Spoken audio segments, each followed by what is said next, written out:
সন্ধিয়াৰ চাহকাপৰ লগত কিবা এটা থাকিলে আৰুনো কি লাগে। আহক তেতিয়াহ'লে আজি বনাওঁ এগ পৰঠা। বগাকৈ বগলী বহলাই বহিছে বলু কাটিয়লি বেলা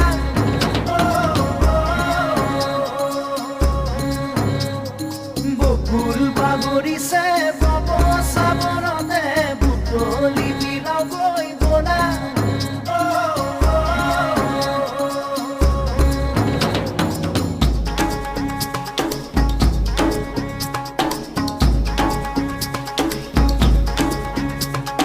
বগাকৈ বগৰী বহলাই বহিছে বলু কাটিয়লি বেলা বকুল বাগৰিছে বব চাবনতে বুটলি বিলাগৈ বলা